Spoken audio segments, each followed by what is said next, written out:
And welcome back. Well, Milwaukee and the surrounding area wouldn't be what it is today without the very important natural resource just to our east, Lake Michigan. Of course. In front of the Morning Blend, Karen D'Alessandro from WKLH joins us live at the Haggerty Museum of Art, which is located on the campus of Marquette. She's there to show off a special art exhibit about the Great Lakes. Hey, Karen. Hey, Karen.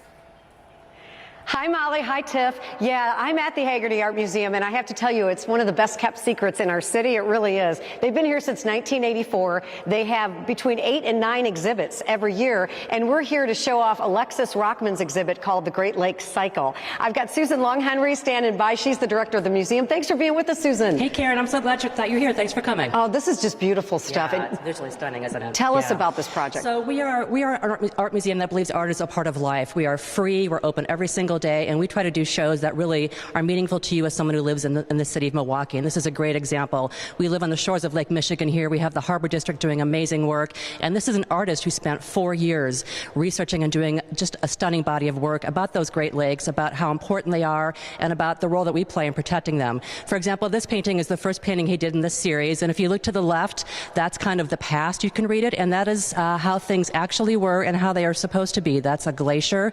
You see panning down a caribou.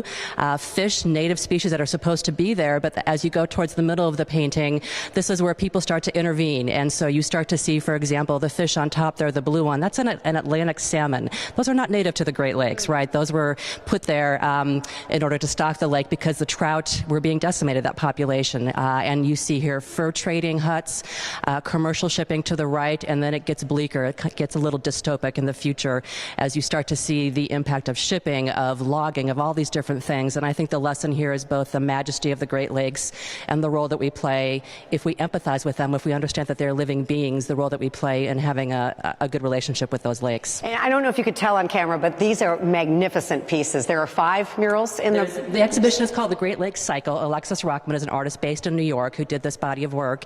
And it's anchored by these 5 giant paintings, right? But there's also really wonderful watercolors and some field drawings. And so it's just a combination of different types of art that speak to the Great Lakes in different ways and from different perspectives. Well, here's what's really exciting. Alexis Rockman will be in Milwaukee this weekend, and he will lead an informal talk with this gentleman who's with us too, Dan Adams. Hi, Dan. Nice to see you. Dan is with the Harbor District, and that is what the walk is for. We're going to try to kind of get acquainted with that area, which I think a lot of people in Milwaukee know of, but don't realize what's going on down there. Yeah, so the Harbor District is located between the 3rd Ward and Bayview and kind of east of Walker's Point, so everything east of 1st Street. It's Milwaukee's old industrial waterfront, what we like to call the working waterfront. It's home to the Port of Milwaukee. If you've ever taken the home bridge over the port, you're above the Harbor District. It's a pretty large area, about 1,000 acres, about 9 miles of waterfront, which most people don't realize. And so I work for a nonprofit organization, Harbor District Inc., that's been around for about 4 years, led by our executive director, Lila Fowler, working on revitalization and redevelopment efforts down there. There's a lot of opportunities being Milwaukee's old industrial waterfront. There are still active businesses, and the port is very active down there, but there are also vacant and contaminated properties, and a lot of opportunities to kind of repurpose different parts of the area for different uses for the city, for reconnecting communities back to the waterfront, for new businesses, new development, new jobs, parks.